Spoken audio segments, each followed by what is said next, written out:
we will be.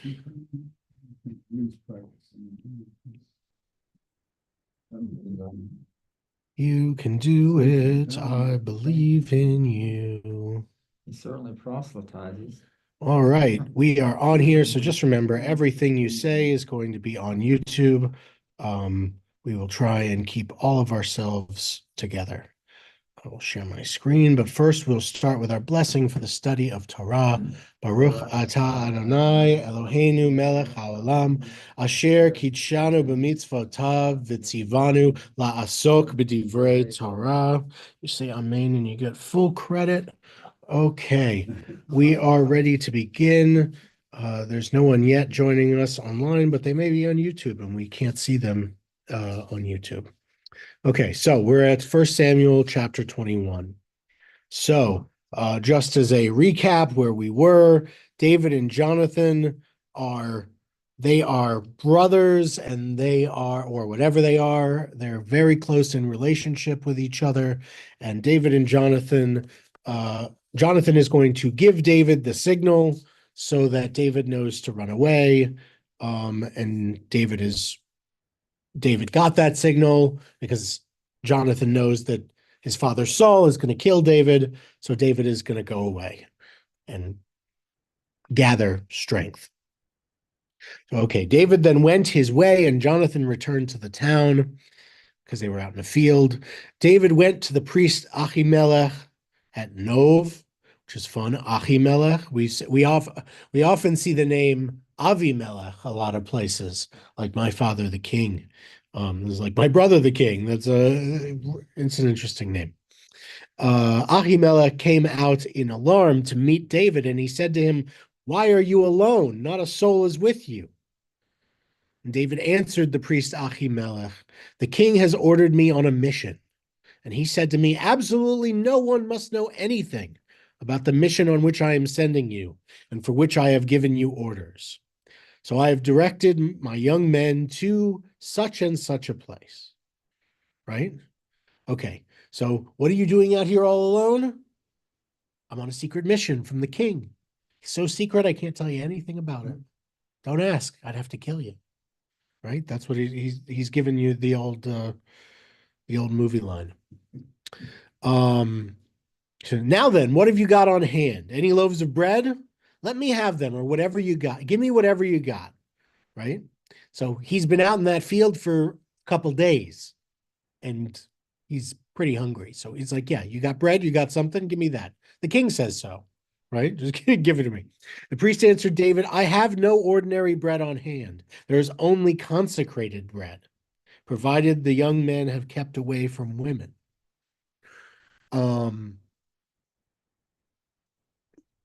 So there's only the bread that's supposed to be for the priests, that's set aside for them. That's all he's got. He doesn't have that, but if they're pure, he'll give it to them anyway, right? He's like, "Look, I like you, David. So as long as the guys have, are pure, then I'll give you the bread anyway." So in reply to the priest, David said, "I assure you that women have been kept from us, as always. Whenever I went on a mission, even if the journey was a common one, the vessels of the young men were consecrated. All the more, then, may consecrated food be put into their vessels today." Thou doth protest a bit too much, right? He's like, this is almost a Trump speech, and it's, they're pure. They're so pure. They're the pure. Every time they go out, they're especially pure. So you know that they're pure enough for you to give me this bread. Give me the bread. Give it to me.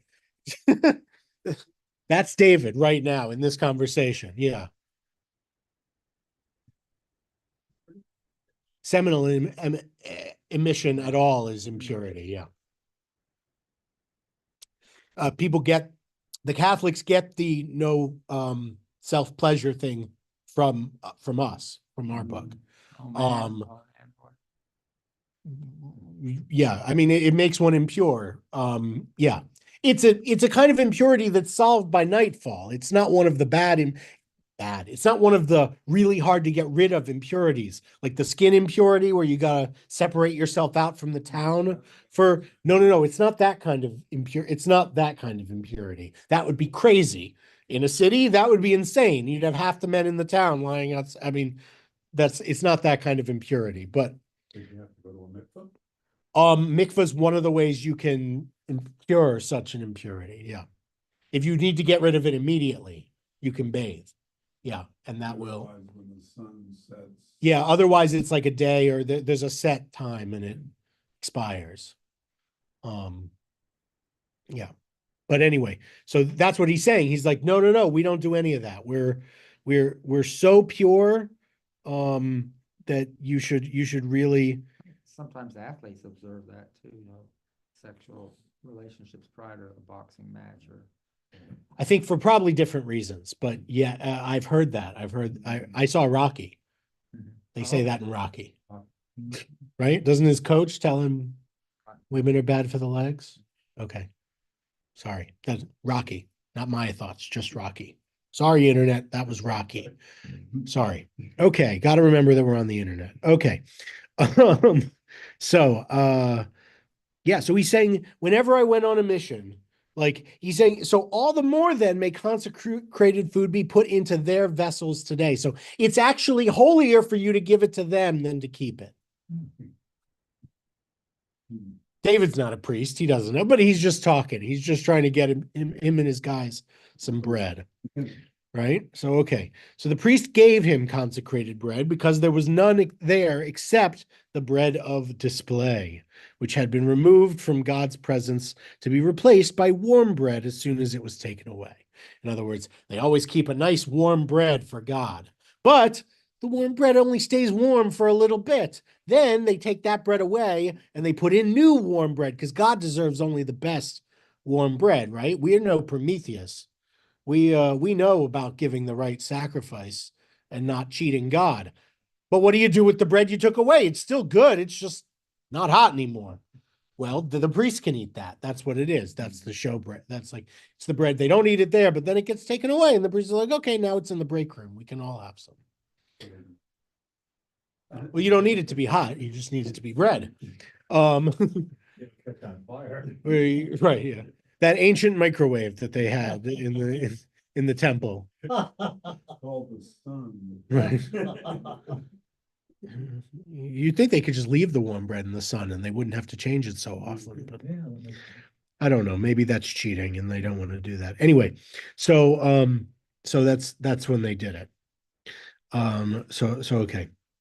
Now one of Saul's officials, verse 8, was there that day, detained before God. His name was Doeg. He's an example. No, I guess that's a dugma. Doeg the Edomite, Saul's chief herdsman. This was an honorable position with the status of an officer of the king. David said to Ahimelech, haven't you got a spear or sword on hand? I didn't take my sword or any of my weapons with me because the king's mission was urgent. But again, we now know that one of Saul's officials is right around there. The priest said, there is the sword of Goliath the Philistine, whom you slew in the valley of Elah. It is over there, wrapped in a cloth, behind the ephod. If you want to take that one, take it, for there is none here but that one. David replied, there is none like it. Give it to me.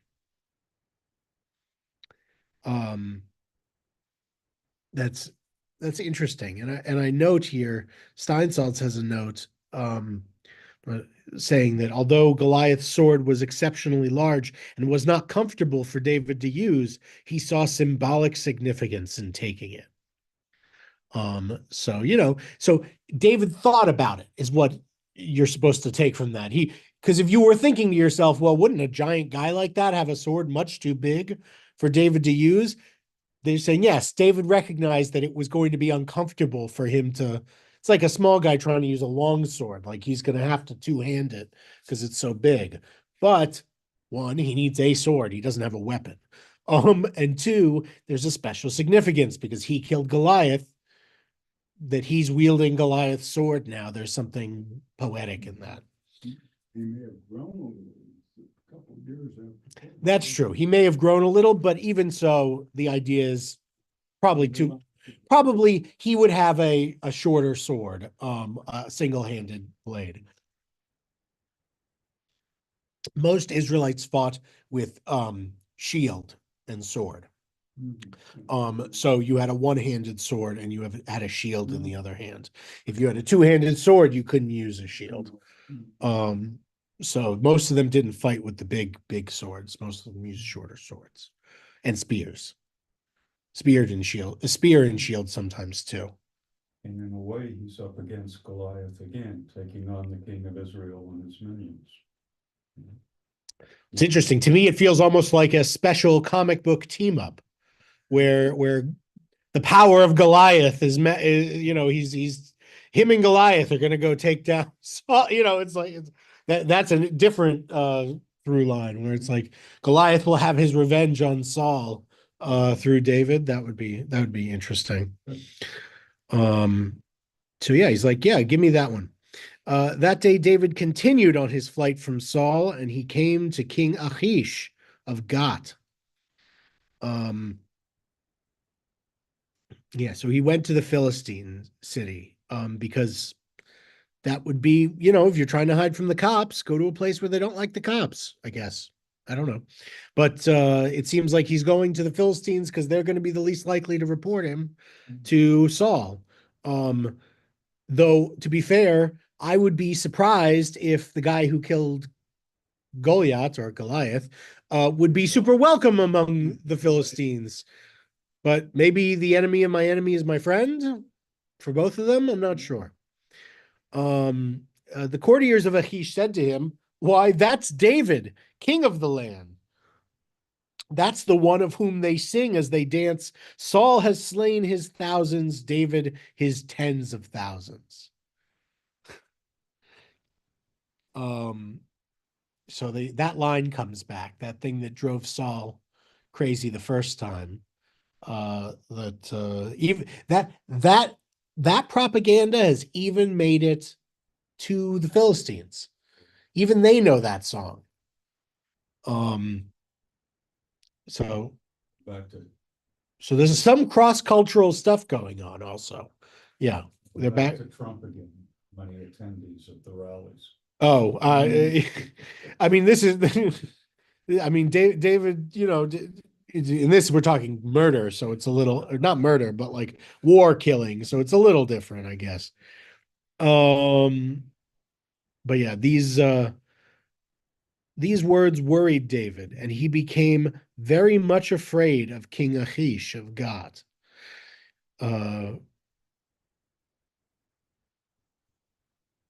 Right? So he's like, okay, I'm not really safe here. They know who I am. Like I'm clearly very well recognized. So he acted like he was crazy, that feigned madness? What are you talking about? Next line.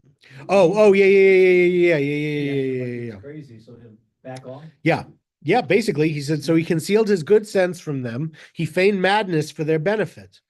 He scratched marks on the doors of the gate and let his saliva run down his beard. My comment says lunatics were regarded with special awe because they were believed to be possessed by spirits. Yeah, some maybe he thought he knew that it would be received well in Philistia, in a Philistine city. That's for sure. It's very possible it's that, whether they thought he was possessed, whether they thought he was special in any way, that what would they definitely know? That he was changed. That something about him is not the same David that killed a bunch of us. He's hoping that will make him innocent enough to be below their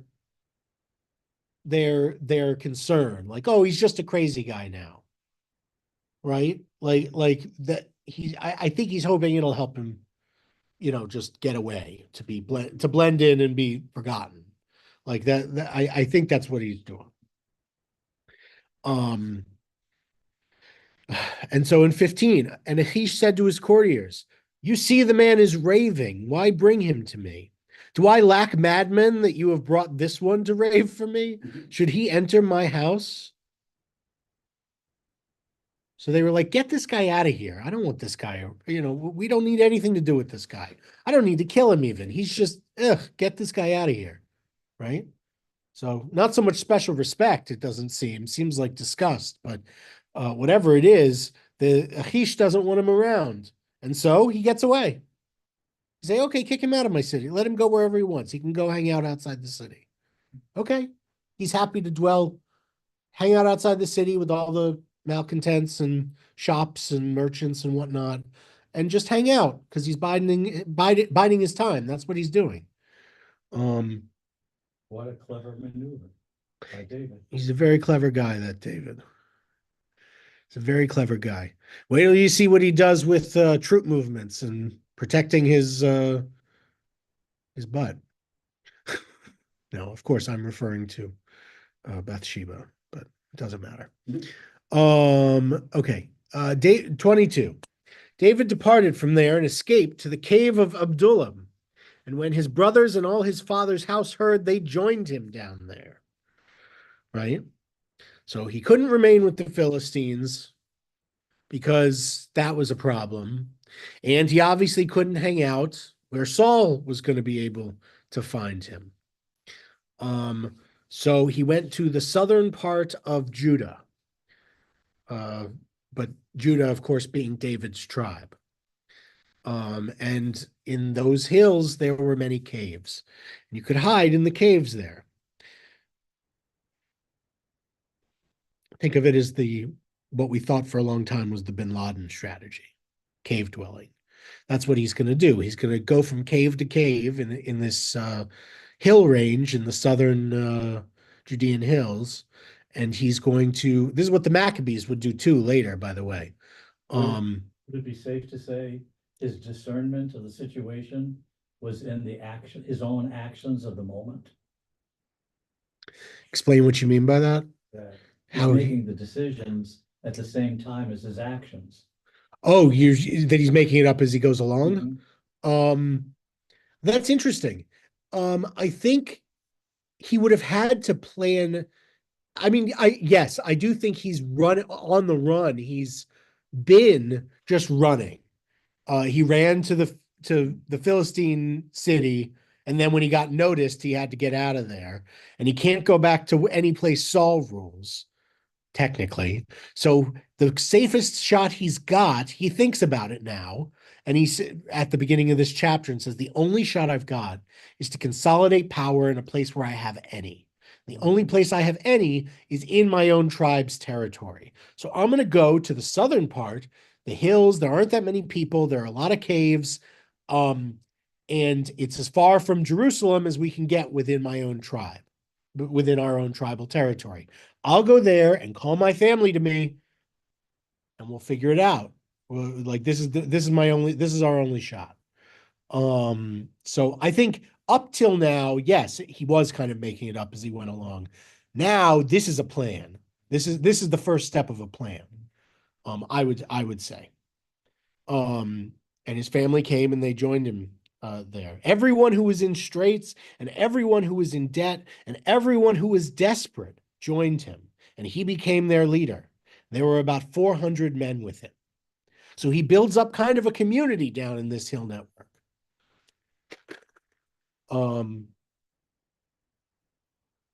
these aren't trained soldiers, but they are willing to fight and die because they really don't have anything else going for them. So yeah, David went from there to Mitzpeh of Moab, another surrounding kingdom, and he said to the king of Moab, "Let my father and mother come and stay with you until I know what God will do for me." Okay, so he's having his mom and dad stay safe by entrusting them to the king of Moab. So he led them to the king of Moab, and they stayed with him as long as David remained in the stronghold. Right? Because David was concerned that even though, some of his family that could fight was with him, his parents were old and they weren't with him. They were in their house. And he was worried that Saul would would use them to get to him. Right? It's the old Batman thing. He would be like, "Hey, I got your mom and dad. Now you got to surrender yourself." Steinsaltz notes that he may have gone specifically to Moab because his family are Ruth, descended from Ruth, who was a Moabite. According to the sages, Ruth was a part of the royal family of Moab, and that is why he was able to make this ask of the king, because his great grandmother was a member of the royal family of Moab.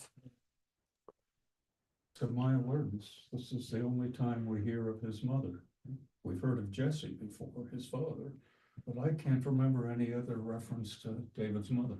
There isn't technically in the text. The text doesn't say anything about that. The text just says, remember, the text just says he goes to the king of Moab and asks for his parents to go stay there. And it doesn't mention the mother's name. So, and it's worth noting that he descends, they're patrilineal, not matrilineal in this time. He descends from Boaz.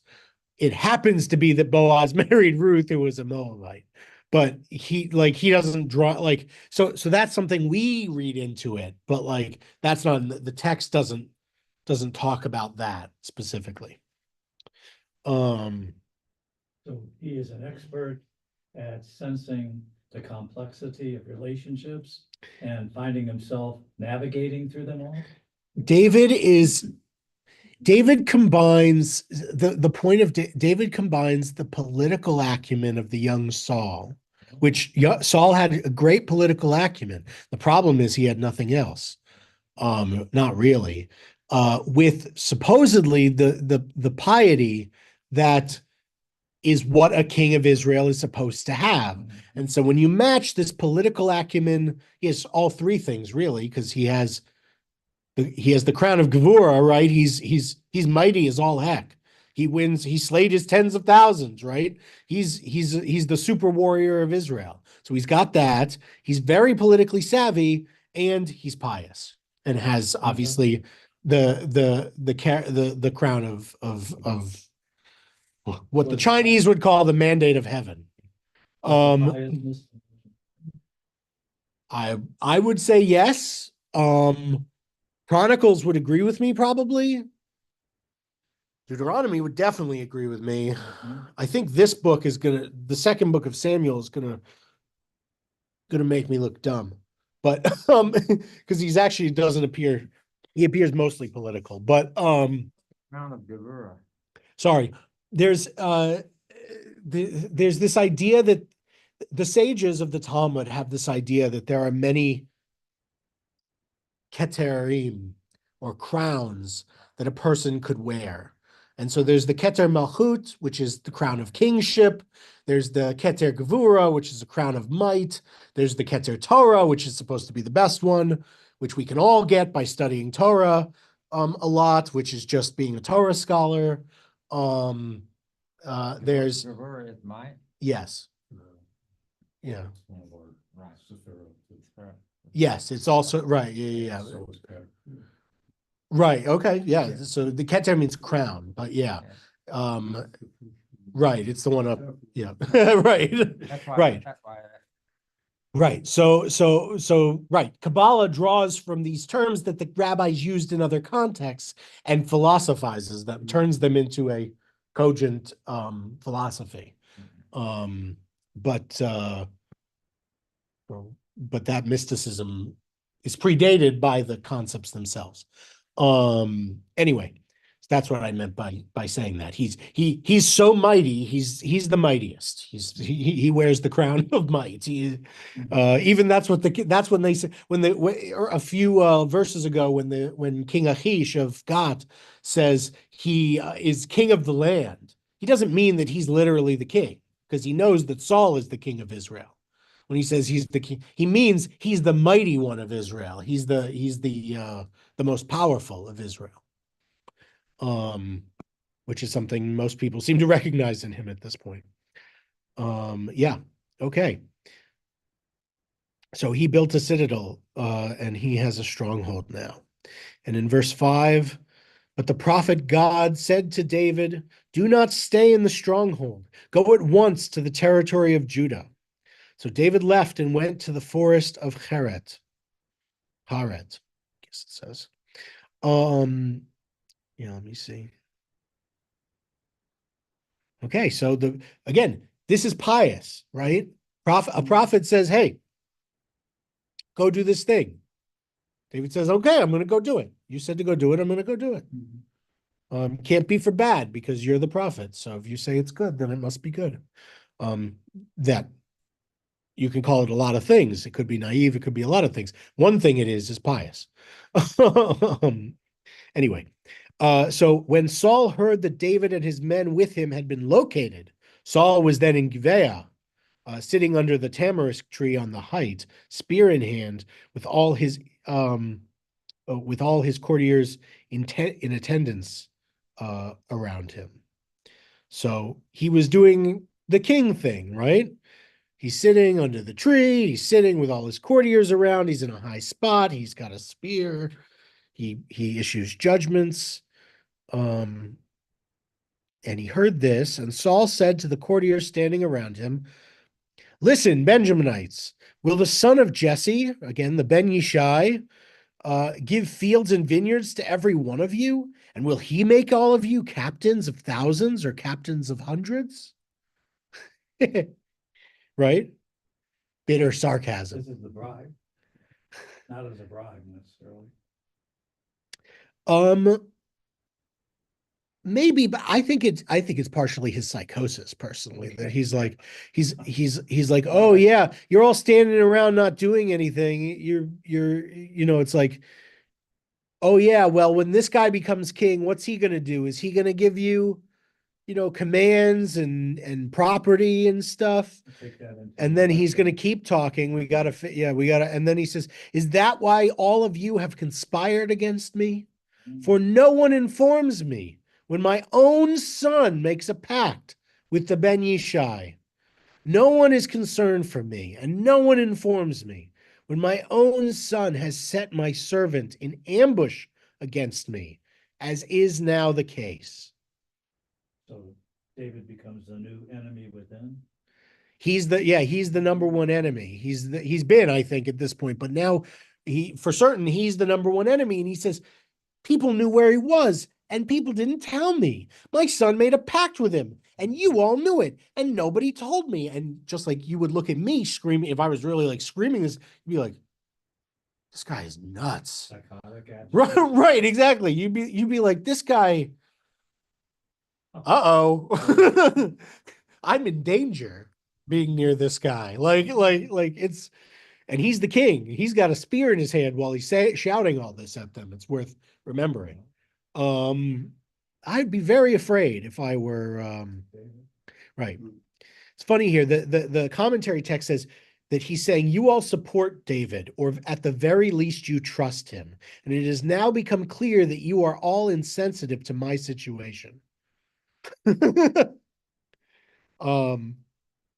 So as part of Saul's obsessive pursuit of David, the king is like, oh, all of you are turning against me because I'm so obsessive about David.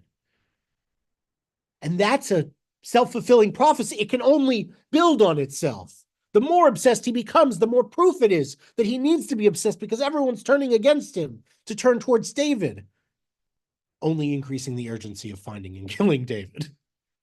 So the invitation by Saul to the people is become crazy like me. I don't know what Saul's invitation. I don't know that Saul's offering anything to the people. People like Saul look for clues to verify their own opinion. It's called the paranoid style by Shapiro, and it makes sense. Right. You don't have to do much. If it's negative, He assumes they're right. The truth is they're not keeping anything from him. Yeah. Mm-hmm. He assumes they are. They must be. They must know, and they're not telling me. Right. Right. He's going full Stalin here. where everyone's out to get him. And, he's just going to keep. I mean, if he got that far, he might have started killing people and just kept, like if Saul had gotten that far, he didn't rule for as long as Stalin did. Yeah. David Fane, now in Saul, we're seeing true power. Well, yeah, we've known that the madness has been building in Saul now. And obviously this is another scene where we're like, uh-oh, Saul is having trouble. Yeah. So now that he did that shouting at them, saying, why can't one of you must know where he is and you're lying to me. One of them is going to speak up. It's our friend Doeg, the Edomite, who was standing among the courtiers of Saul. He spoke up and he said, I saw the Ben Yishai, coming to Ahimelech, son of Achituv, at Nov. He inquired of God on his behalf and gave him provisions. He also gave him the sword of Goliath the Philistine. Thereupon the king sent for the priest Ahimelech, son of Achituv, and for all the priests belonging to his father's house at Nov. They all came to the king. So he wanted not just that priest, but all of the priests from that location. And Saul said, listen to me, son of Achituv. Yes, my lord, he replied. Why have you and the son and the Ben Yishai conspired against me? You gave him food and a sword and inquired of God for him, that he may rise in ambush against me, as is now the case. Ahimelech replied to the king, but who is there among all your courtiers as trusted as David, son-in-law of your majesty, and obedient to your bidding, and esteemed in your household? Remember that David didn't say the truth to Ahimelech. He said he was on a secret mission from the king. So this guy came being like, I don't know why you're upset. Right? Like it's a big misunderstanding. It's like, I don't understand. He's your son-in-law and your top general. You sent him on a mission. I gave him what I could. Where's the disconnect? What did I do wrong here? He said, this is the first time that I inquired of God for him. I have done no wrong. Let not your majesty find fault with his servant or with any of my father's house, for your servant knew nothing whatever about all this. Right?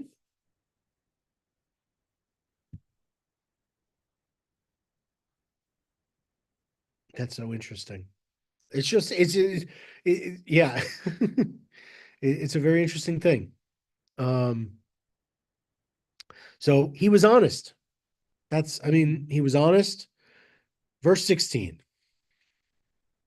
Vayomer HaMelech mut tamut. You shall surely die, the king said, Ahimelech. You and all, ata vechol beit avicha. You and all of your father's house. And the king commanded the guards standing by, turn about and kill the priests of God, for they are in league with David.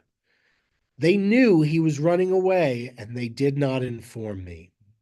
But the king's servants would not raise a hand to strike down the priests of God.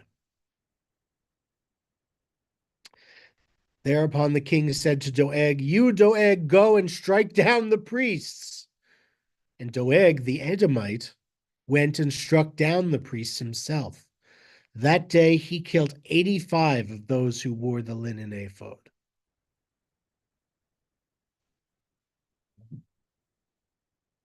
He put Nov, the town of the priests, to the sword, men and women, children and infants, oxen, donkeys, and sheep, all to the sword.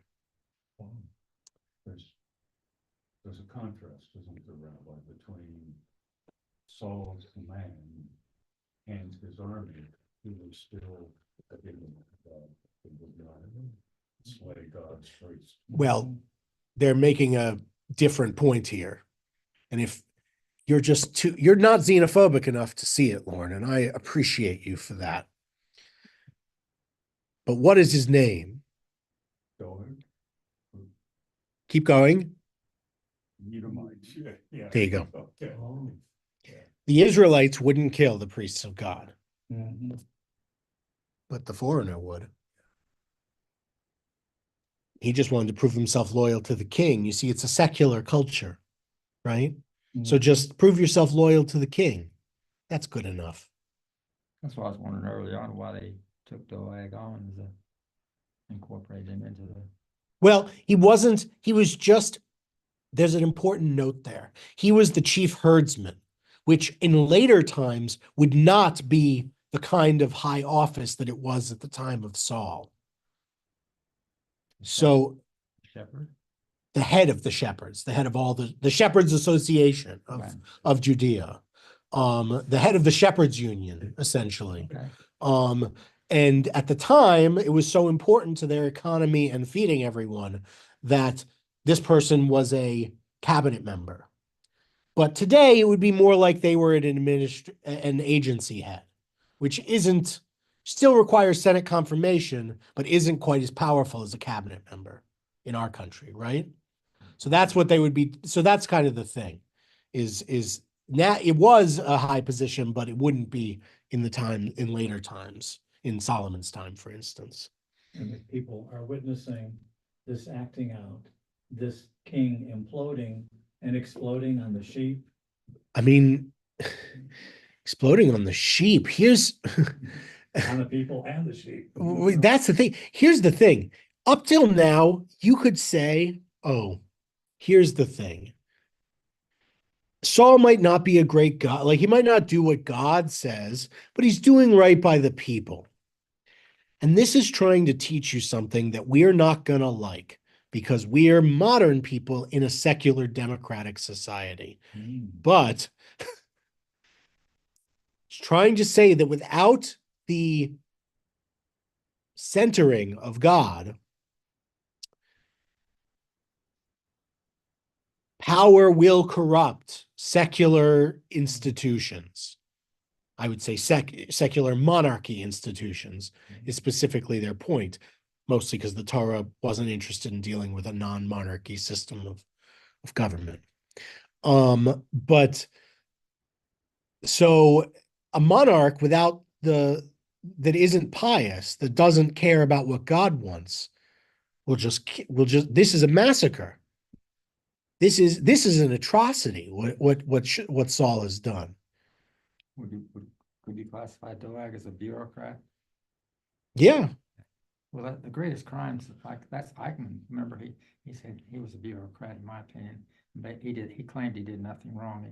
And he was wrong. He did a lot wrong, and he got killed for it. And then Doeg, in the same way, he couldn't use the claim that it was. I'm just saying, you couldn't use the claim that Doeg couldn't use the claim that he was just following Saul's orders either. That would also be wrong. Doeg still took the sword in his own hand and killed 85 people, and that's horrific. That would betray my sympathies. Sure. Trump called these people the deep state.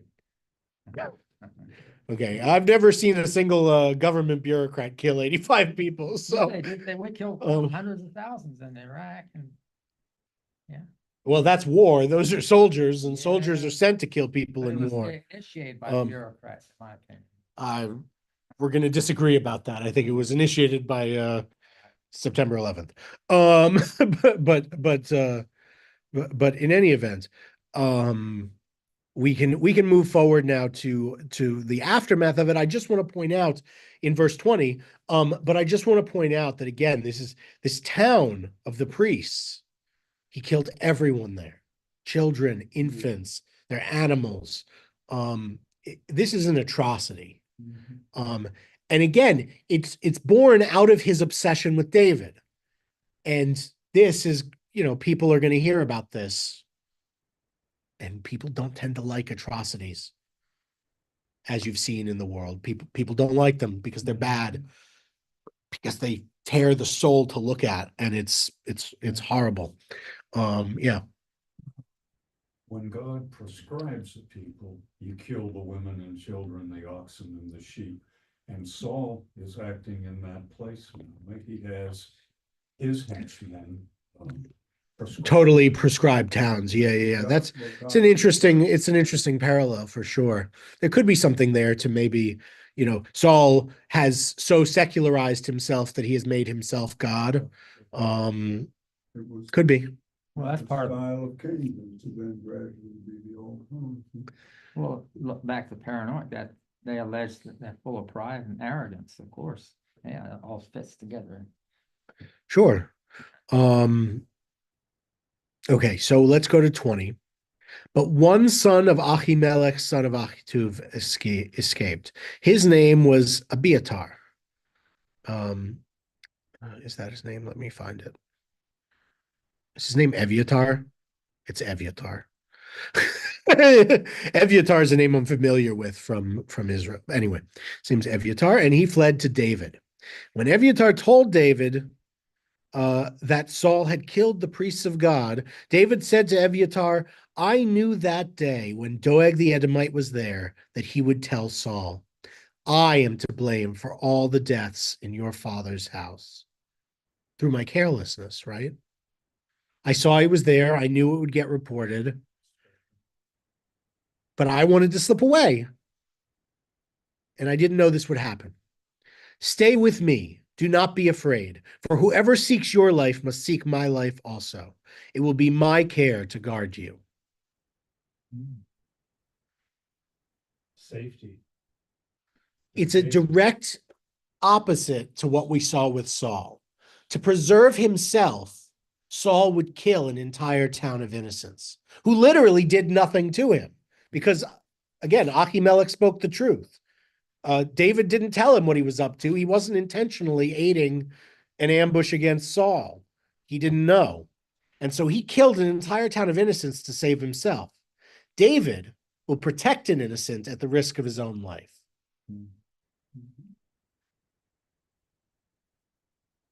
It's hard to not to immediately pick one of those two guys. Right. It seems pretty easy. If you were to say which of these would be like a better king for your country, you'd say, well, I don't want a king, but obviously I can't pick the one that just murdered 85 people or had 85 people murdered.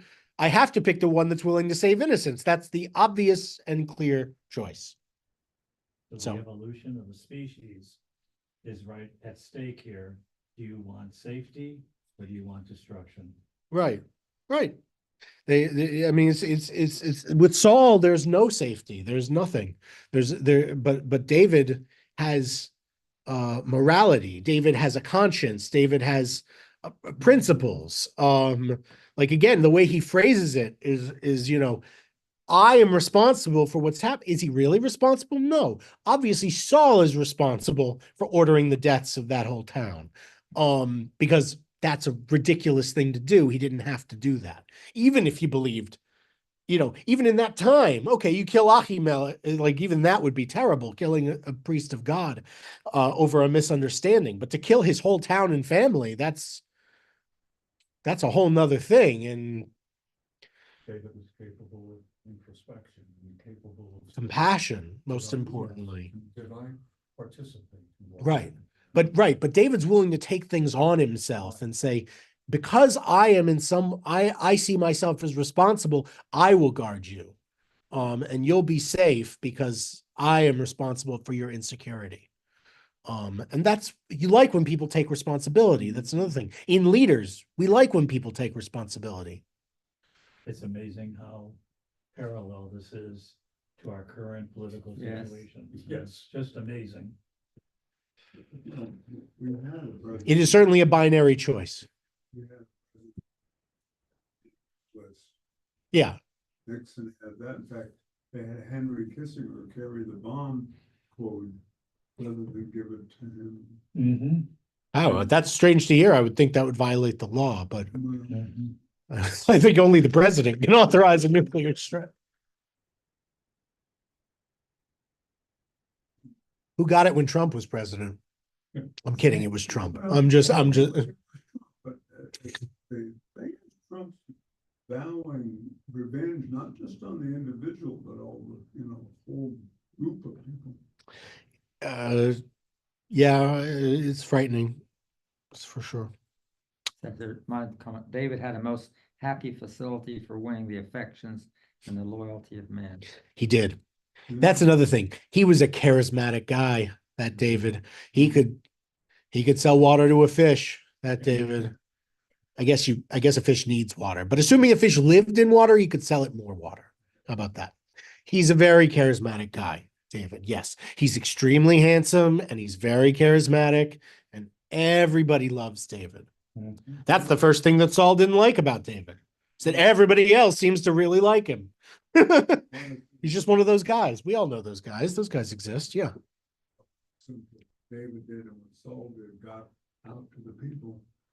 Yeah, there's obviously a good media culture in ancient Israel, because everybody, even the Philistines, heard about this thousands and tens of thousands thing. So there's media contamination happening where the Philistines are imbibing Israelite media, or whatever we want to call it at the time. Obviously, there's no mass media, but whatever gossip system or whatever exists clearly exists into the Philistine territory as well. So yeah, there's a very well-oiled communication system going on where everybody learns what's going on. Word is out there. It's just Right. Jews. And Jews. right, yeah, Jews, right.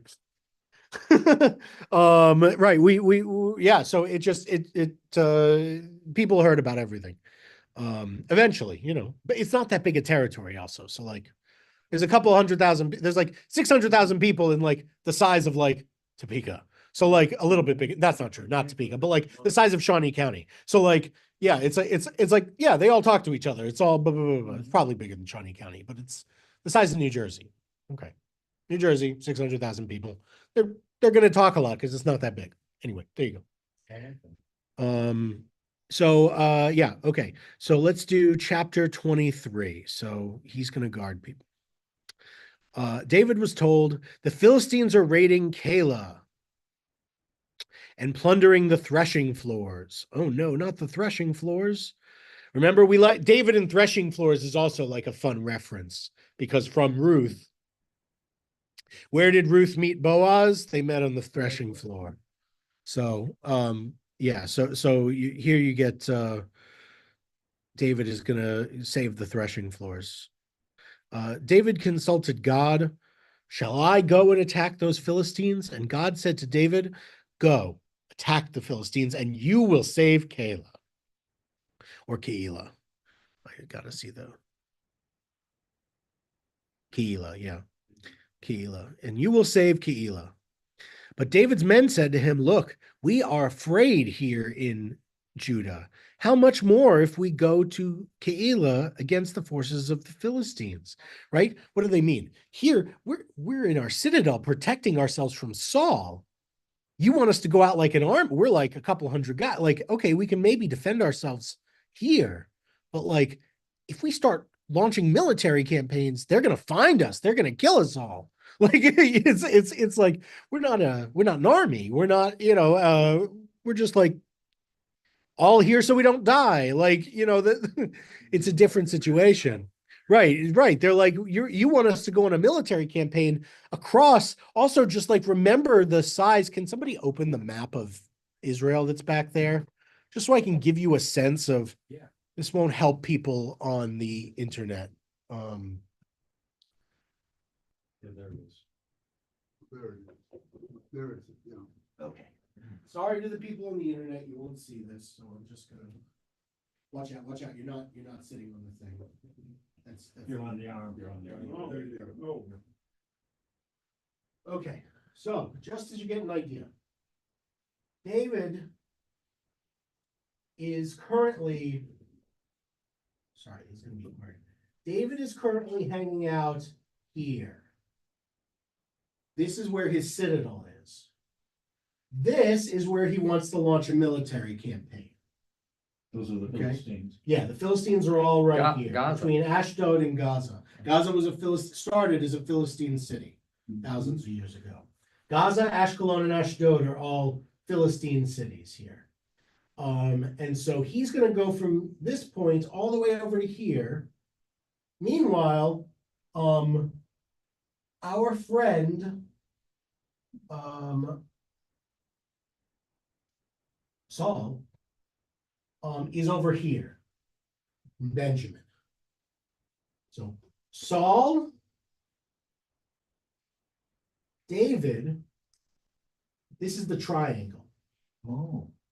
Saul, David, army location. They're almost equidistant from it. You see the geography now? And no place for the Philistines to go but the ocean. Well, they've got that whole strip there. They've got the strip from Ashdod down to Gaza. Oh, So it's a decent strip of land, but yeah, I mean they came from the ocean. The Philistines are Greeks. They came, they settled, they colonized, if we want to get into that, the coast there. But they came from Greece and Crete. They came from right from Phoenicia. What does Athens have to do with Jerusalem? A lot, but my friend Ben would say that it runs through there, but Well, I'm talking about a clash of civilized cultures. well, those I would say those civilizations are very complementary, but in any event, I thought you were talking about Ben Shapiro's book. Was he got a new book? It's an old book. He talks about that the course of Western civilization runs through Athens and Jerusalem. Anyway, But they're somewhat antithetical in my. some ways, but in other ways complementary, even if not agreeing. In any event, so David's men said to him, "Look, we're afraid. We're in a tough spot here in Judah. How much more if we go to Keilah against the forces of the Philistines?"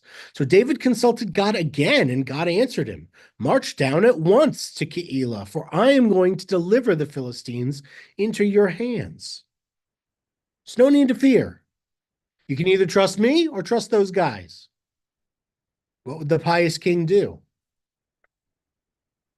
David and his men went to Keilah and fought against the Philistines. He drove off their cattle and inflicted a severe defeat on them. Thus David saved the inhabitants of Keilah. he didn't kill their cattle. He just drove them off. His relationship as a herdsman comes through. Yeah, the commentaries say that the fact that there was cattle there means they weren't prepared for war. They weren't set up for war. They weren't. So yeah. But it says also that this is the first time David acted in his own name.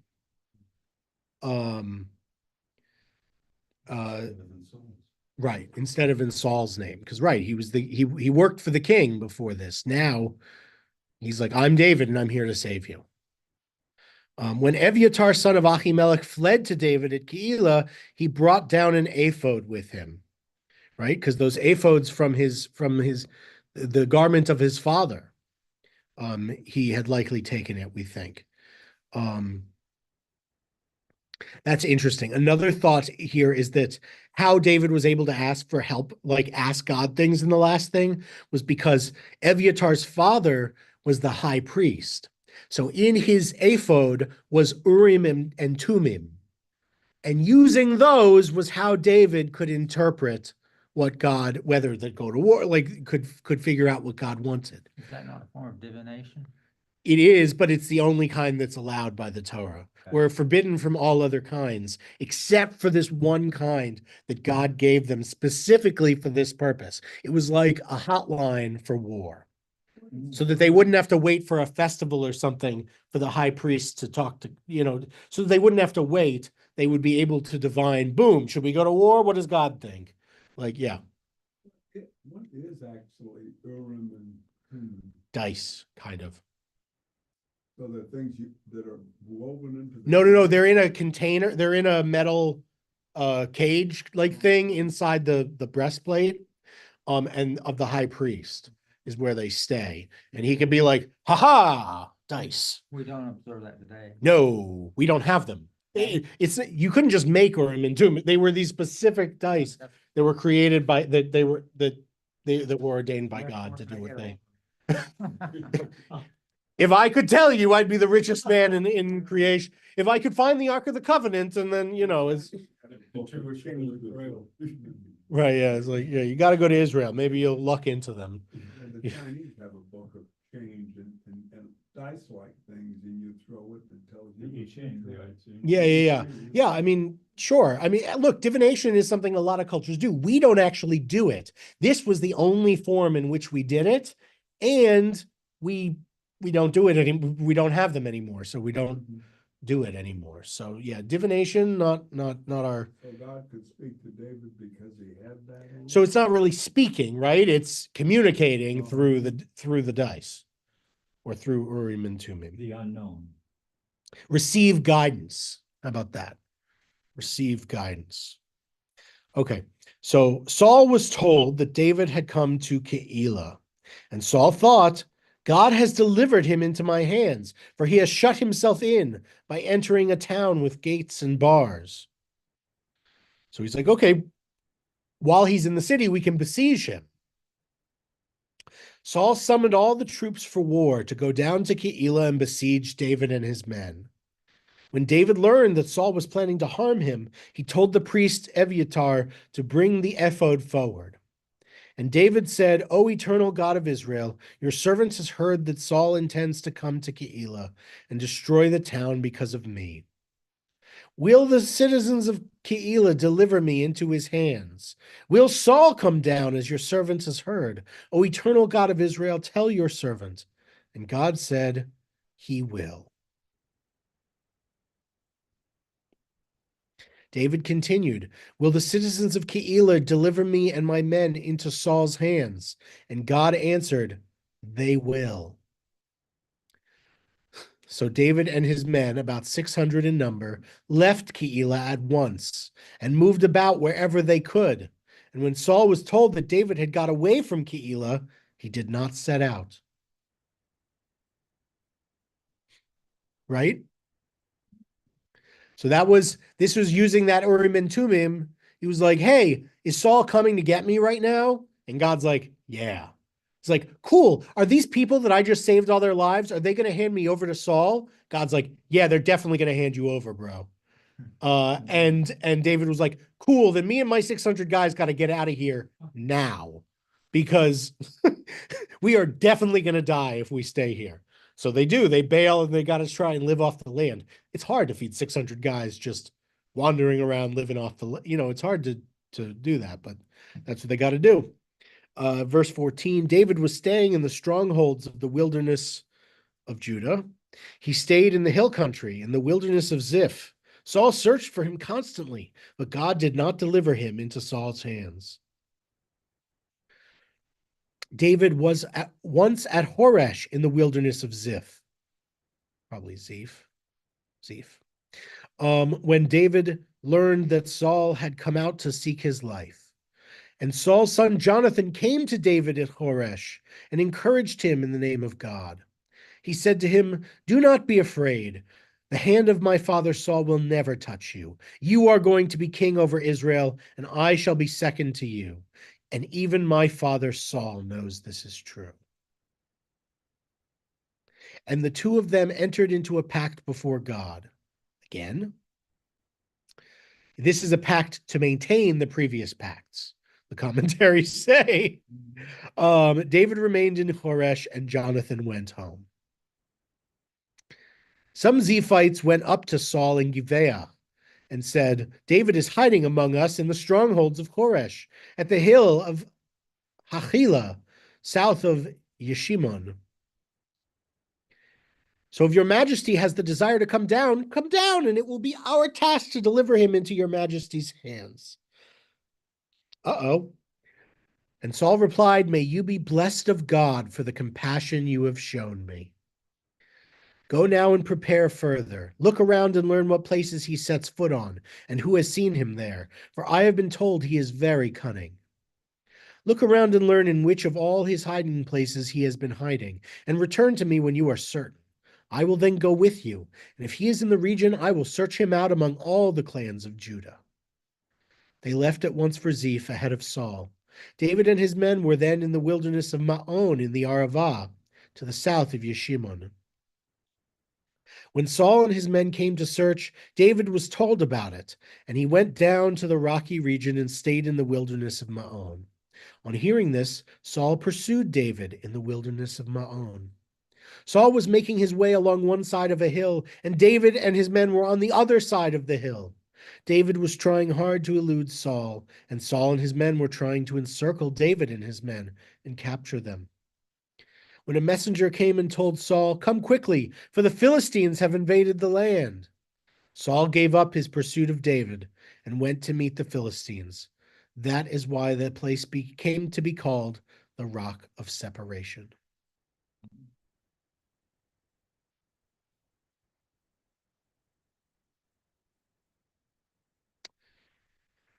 Okay. The rock was the mountain. No, I don't think. I mean, I think.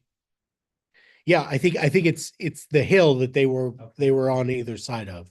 So he got this close, and then he had to go fight the Philistines. So David got away again. Thoughts? Not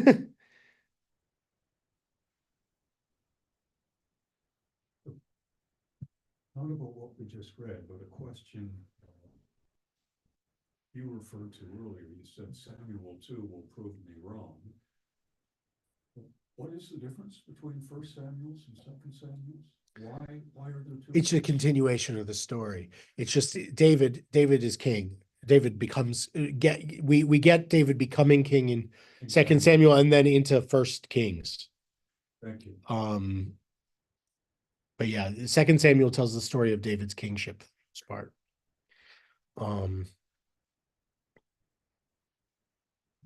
Okay. David. Thank you, friends online, for joining us. If any of you are on YouTube.